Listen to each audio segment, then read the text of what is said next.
له وأشهد أن محمدا عبده ورسوله يا أيها الذين آمنوا اتقوا الله حق تقاته ولا تموتن إلا وأنتم مسلمون يا أيها الناس اتقوا ربكم الذي خلقكم من نفس واحدة وخلق منها زوجها وبث منهما رجالا كثيرا ونساء واتقوا الله الذي تساءلون به والأرحام إن الله كان عليكم رقيبا أما بعد فإن أصدق الحديث كتاب الله وخير الهدى هدى محمد صلى الله وسلامه عليه وشر الأمور محدثاتها فإن كل محدثة بدعة وكل بدعة ضلالة وكل ضلالة في النار. معاشر المسلمين والمسلمات الحاضرين والحاضرات rahimakumullah. Alhamdulillah kita memuji kehadirat Allah Subhanahu wa taala.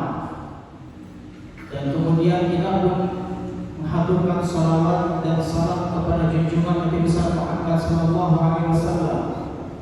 Dan kemudian kita pun berterima kasih kepada ikhwan dan akhwat yang mana ikut membantu berperan aktif untuk memakmurkan masjid ini. Yang mana alhamdulillah kita bersyukur kepada Allah Subhanahu wa taala di kesempatan kali ini merupakan kali pertama semenjak masjid ini diresmikan kita mengadakan kajian rutin. Jadi insyaallah setiap maghrib atau sore yang kita branding dengan istilah ngaji sore. Jadi nanti insyaallah kedepannya ada hari Seninnya, hari Selasanya, hari Rabunya, hari Kamisnya, hari Jumat. Semoga Allah Subhanahu wa taala memberikan kita kekuatan untuk mengadakan kajian rutin dengan tema yang kita usahakan terstruktur rapi. Artinya bahwa di hari Senin misalkan akidah, pelajaran akidah. Kemudian di hari Selasa hadis. Hari Rabu sejarah Islam. Nah, inilah hari Rabu sekarang. Sejarah Islam. Namun karena ini mukaddimah, maka sejarah Islamnya ini nanti saya akan bersejarah, akan berpisah tentang sejarah dari hadis-hadis sahih. Namun yang akan kita ambil pelajaran atau kita tekankan pada kesempatan kali ini adalah terkait dengan manhaj. Apa itu? Insya Allah nanti akan kita bahas. Kemudian nanti di hari Kamis rencanakan kita adanya tafsir. Jumat ada tahsin atau bahasa Arab. Nah, jadi semoga dengan itu ilmu yang kita dapatkan kalau memang rajin tiap hari hadir, kalau enggak tiap hari kan nanti ada jadwal, insya Allah kita fixkan dulu, bisa memilih. Barangkali saya sekarang butuh kajian fikih karena untuk akidah, alhamdulillah saya punya kajian khusus di tempat lain yang rutin, misalkan seperti itu. Maka ada insya Allah pelajaran fikih dengan ustadz yang berbeda sesuai dengan jadwal kemampuan masing-masing. Maka semoga menjadi ilmu yang rapi, terstruktur. Jadi penuntut ilmu itu seperti itu Bapak Ibu rahimahullah. Apabila kita utamakan bagaikan bahan-bahan bangunan ini, Pak. Jadi bahan-bahan bangunan ini ada besinya, ada lampu, ada kaca, kemudian ada semen, ada keramik, ada parang, namun pada di internet yang diadakan. Jadi macam-macam itu ketika sudah disusun jadi bangunan seperti ini. Tapi ketika hanya sebatas besi, kemudian kaca, kemudian keramik yang tertumpuk di toko bangunan belum disusun, maka tidak akan seindah kalau sudah disusun menjadi bangunan. Jadi toko bangunan juga ada keramik, kaca, semen, sudah ada ngumpul di toko bangunan besar, ngumpul di sana. Tapi kalau belum disusunnya, tidak akan jelas ini mau jadi bangunan apa.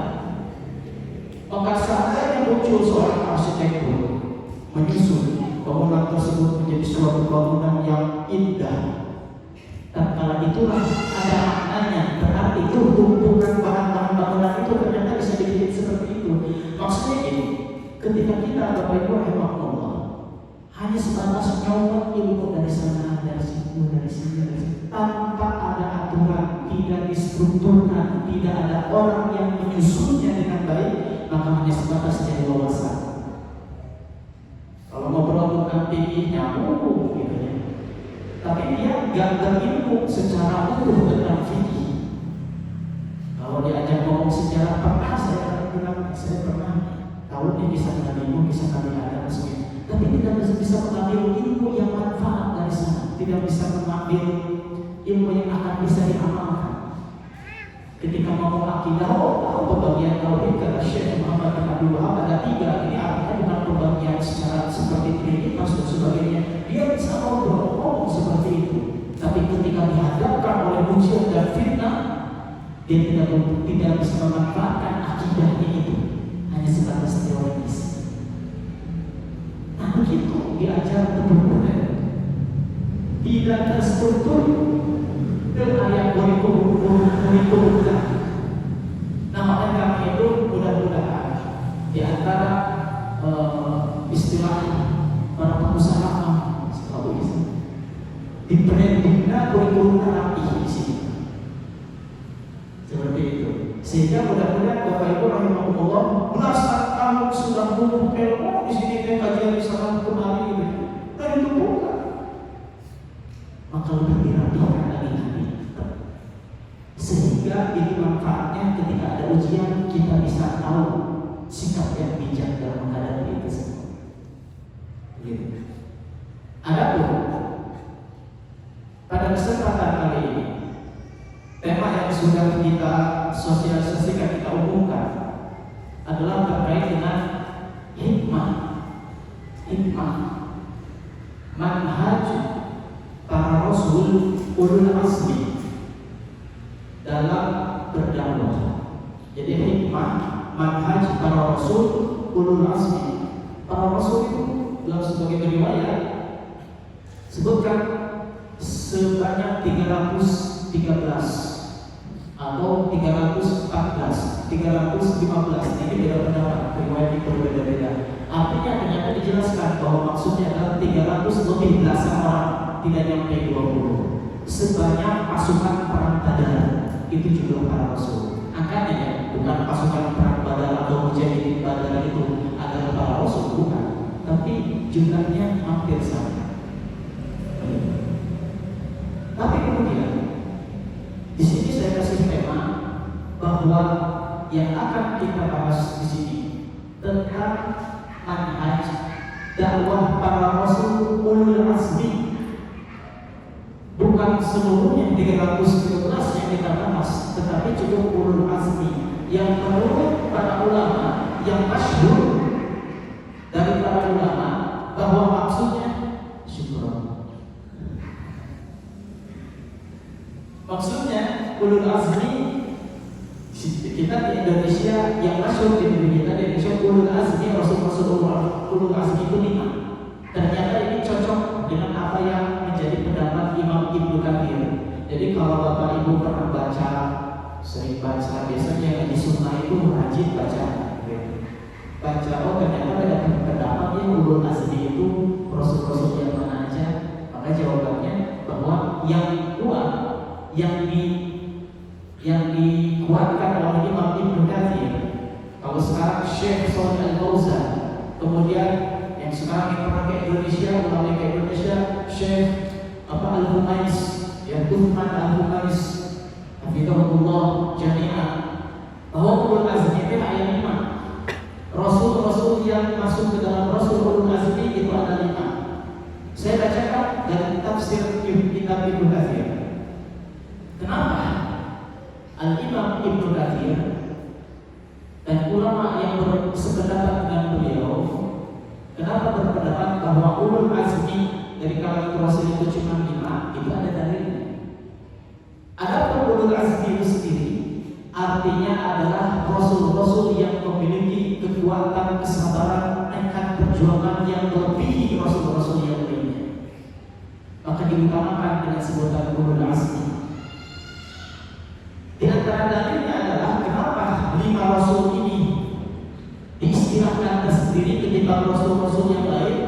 kalau dibandingkan dengan manusia, Rasul jauh lebih tinggi kesabaran mereka, jauh. Yang disamakan dengan manusia biasa. Tidaklah mereka terpilih menjadi Rasul, mereka karena mereka adalah orang-orang yang memang memiliki keimanan yang tinggi. Gitu. Maka dari mana Imam Ibnu Katsir menyatakan bahwasanya ulul azmi itu adalah 5? Diambil dari Quran surat Asy-Syura ayat 13. Quran surat Asy-Syura ayat 13. Allah berfirman, panjang ayatnya. Kita ambil sesuai dengan pembahasan sebagaimana yang dijelaskan oleh para ulama. Kata Imam Ibnu Katsir, yaqulu ta'ala li hadhihi ummah, Allah telah berfirman untuk umat Islam ini bahwasanya syara'a lakum min ad-dini ma wasa bihi nuha walladzi awhayna ilaika. Syara'a lakum artinya Allah telah mensyariatkan bagi kalian dari agama ini sebagaimana apa yang telah diwasiatkan kepada Nabi Nuh terdahulu dan juga orang-orang yang kami wahyukan kepada engkau dan juga apa yang kami wahyukan kepada engkau. Maksudnya adalah Bapak Ibu rahimahullah bahwa agama tauhid ini telah disyariatkan kepada Rasul terdahulu, di antaranya Nabi Nuh, yang di antaranya Nabi Nuh. Kemudian lanjutan ayatnya, wa ma wasaina bihi Ibrahim, dan demikian pula yang telah kami wasiatkan kepada Nabi Ibrahim, wa Musa, wa Isa. Nah, ada 4 nabi yang disebutkan bahwa Allah telah mensyariatkan bagi kalian wahai Muhammad dan umatnya sallallahu alaihi wasallam dengan suatu agama, maksudnya kepada ulama agama tauhid yang sebagaimana telah kami wahyukan kepada Nabi Nuh, dan demikian juga yang kami wasiatkan, kami wanti-wantikan kepada Nabi Ibrahim, Nabi Musa, Nabi Isa. 4 nabi yang disebutkan, 4 rasul yang disebutkan dengan ayat itu di ayat tersebut surat Asy-Syura ayat 13. Plus Nabi Muhammad sallallahu alaihi wasallam yang merupakan nabinya umat ini. Jadi total 5. Padahal para nabi banyak, para rasul banyak. Dalam suatu riwayat Nabi itu jumlahnya 124.000. Sebagian ulama membayangkan riwayat itu. Akan tetapi intinya adalah bahwa para rasul, para nabi itu banyak. Rasul lebih sedikit, jumlahnya sekitar 313-an.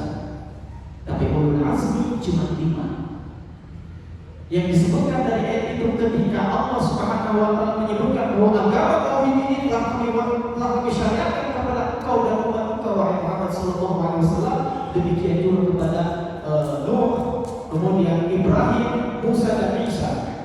Dalam kaidah bahasa Arab ada kaidah seperti ini Bapak Ibu rahimahullah. Dzikrul Dzikrul khas ba'dal 'am. Jadi penyebutan yang khusus tertentu setelahnya ada yang umum. Para nabi dan rasul itu banyak, tapi yang disebutkan cuma 5, menunjukkan keistimewaan tersendiri. Dan penyebutan cuma 5 rasul tersebut juga Allah Subhanahu wa taala ulang, ya, di dalam ayat yang lain.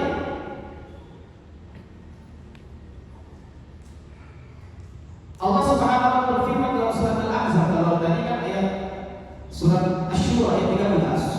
Kemudian Al-Imam Ibnu Katsir dalam tafsir Ibnu Katsir menyebutkan juga bahwa di ayat yang lain, saya tegaskan seperti itu, saya kembalikan kepada Imam Ibnu Katsir karena bukan saya yang mikirin. Bukan saya, bukan nanti Al-Quran, tentu bukan ulama.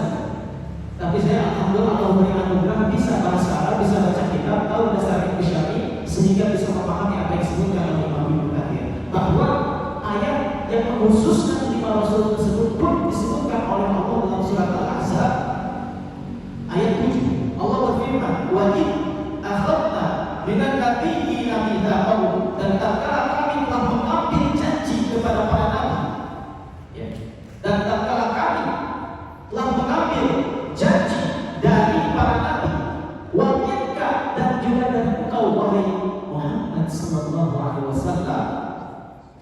Jadi kami telah mengambil janji kita, janji dahulu. Para ulama ketika menafsirkan ayat tersebut adalah dahulu sebelum dilahirkan para nabi semuanya.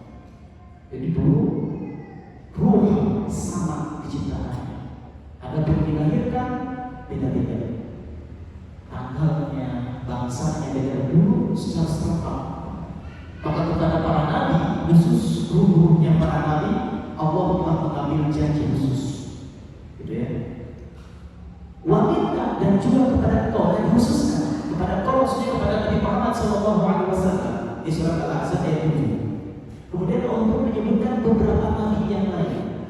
Siapa itu? Wa min Nuh, dari Nuh, wa Ibrahim, dan Ibrahim, wa Musa, dan Musa, wa Isa bin Maryam, dan kepada Isa ibn Maryam. Nah, ini ada 5 tokoh. Jadi 2 ayat ini menyebutkan ketika bahwa di sana ada nabi yang banyak, Allah khususkan penyebutan nama ini.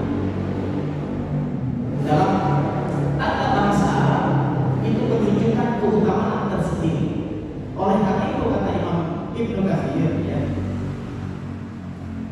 min ulil azmi wa hum, bahwasanya di antara ulul azmi dari kalangan para rasul-rasul itu adalah Ibrahim, Musa, Isa bin Maryam alaihi wassalam.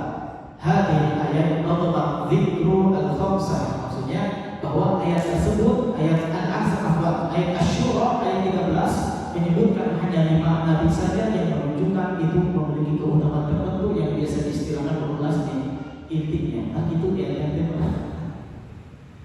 kadang-kadang kita begitu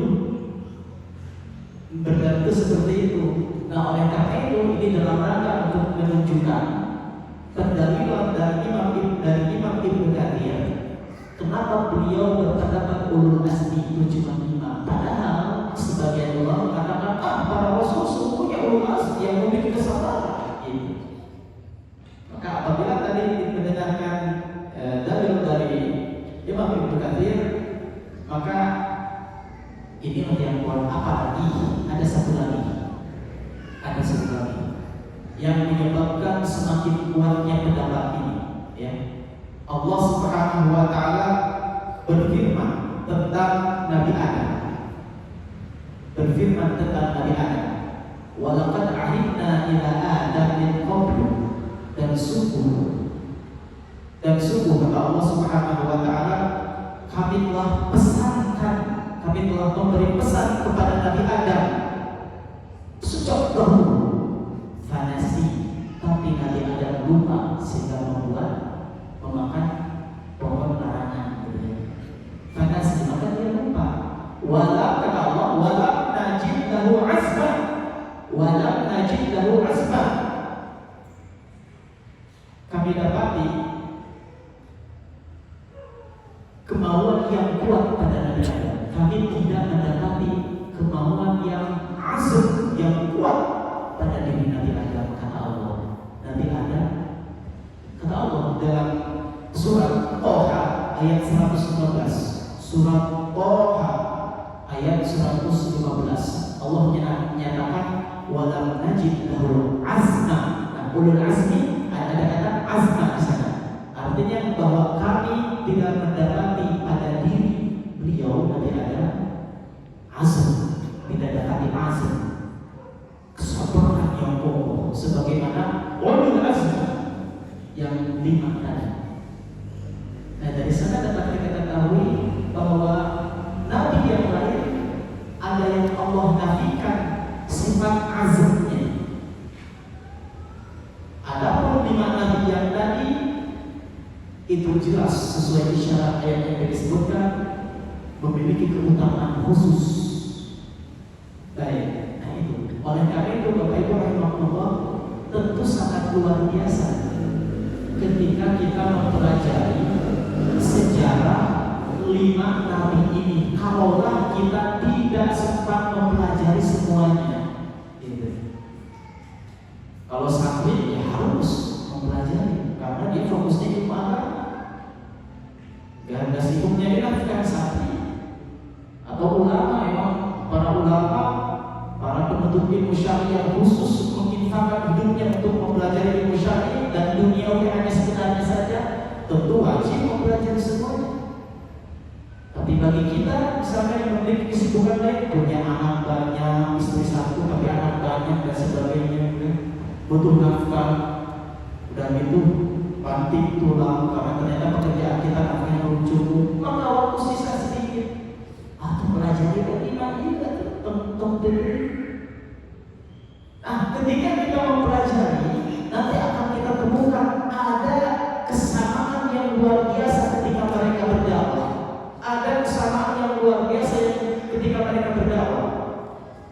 Sehingga nanti Bapak Ibu rahimahumullah, kita akan menyadari bahwa ada suatu ilmu dalam Islam itu yang harus kita pelajari, yang harus kita prioritaskan agar bisa mengokohkan ilmu-ilmu yang lain dan aktivitas yang lain. Apa itu? Yang dimaksud adalah sebagaimana yang diringkas oleh Allah Subhanahu wa taala di dalam Al-Qur'an. Allah berfirman, "Wa laqad ba'athna fi kulli ummatin rasulan an i'budullaha wajtanibut taghut." Bahwasanya telah kami utus pada setiap umat itu rasul. An i'budullah, yang mana rasul-rasul yang diutus kepada setiap umat itu seluruhnya mendakwahkan ubudullah wajtanibut taghut. Itu kesimpulan besar. Ubudullah wajtanibut taghut artinya adalah sembahlah Allah, jauhi taghut. Itu kesimpulan besar dari tauhid. Adapun ubudullah wajtanibut taghut, contoh misalkan betapa luasnya istilah tersebut, ijtanibut taghut, jauhi segala sesuatu selain dari Allah. Taklid itu bagian dari penghancuran tauhid. Karena ketika seseorang bertaklid buta, maksudnya taklid buta artinya adalah mengikuti segala apapun yang dikatakan oleh manusia. Apakah itu sesuai dalil atau enggak? Saya ikut saja karena ada kepentingan duniawi. Maka ini sama dengan ittakhadhu ahbarahum wa rubbanahum arbaba min dunillah. Mereka ahli kitab itu telah menjadikan para ahli ibadah mereka, para ulama mereka dan ahli ibadah mereka sebagai Tuhan selain dari Allah. Jadi ada ayat dalam Al-Quran, ittakhadhu ahbarahum, mereka telah menjadikan ulama mereka di kalangan ahli kitab, wa ahbarahum, dan para pendeta ahli ibadah mereka adalah sebagai sesembahan selain dari Allah. Adil hati maka orang Yahudi ketika mendengar ayat tersebut disampaikan oleh junjungan kita bersama Nabi besar Muhammad sallallahu alaihi wasallam, mengatakan, ya Rasulullah, orang-orang Nasrani itu enggak nyembah ulama mereka, tidak menjadikan ulama mereka, para pendeta mereka sebagai sesembahan, tidak ya Rasulullah. Hari kata Rasulullah, kami bertanya kepada Ali bin Hatim radhiyallahu anhu, mantan Kristen. Balik bertanya, bukankah orang-orang Nasrani itu menghalalkan apapun yang dihalalkan oleh para pendeta mereka, meskipun sebenarnya bertentangan dengan ajaran di dalam agama mereka? Jadi menghalalkan yang haram, padahal jelas dalam kitab mereka itu haram, tapi cek pendeta halal, yang halalnya ikuti. Contoh Trinitas gitu ya, kan bertentangan dengan apa? Ya, gospel, Bible, Alkitab mereka itu sangat berbeda, tapi mereka ikuti. Nah ini sama dengan kata Rasulullah, kata Ali bin Hatim, betul ya Rasulullah, mereka memang seperti itu. Kata Rasulullah, itu ibadah umniyah, itulah bentuk penyembahan orang-orang Nasrani kepada para pendeta ulama mereka. Maka oleh karena itu sebenarnya orang yang taklid bukan ikutin, mau benar mau baik ikut saja. Tokohnya itu menjadikan Tuhan selain Allah. Maka ketika seseorang aku mengikuti tauhid yang benar, kalau masih seperti itu sikapnya, kurang sempurna tauhid. Maka semakin kita berilmu tentang dalil riwayat, tadi di awal kita sempat membahas mengenai ulul asli itu apa, dibahas sedikit demi sedikit. Dan tadi itu ringkasannya apa yang dijelaskan oleh Ibnu Katsir untuk membiasakan kita bahwa ulama dalilnya seperti ini. Begitu.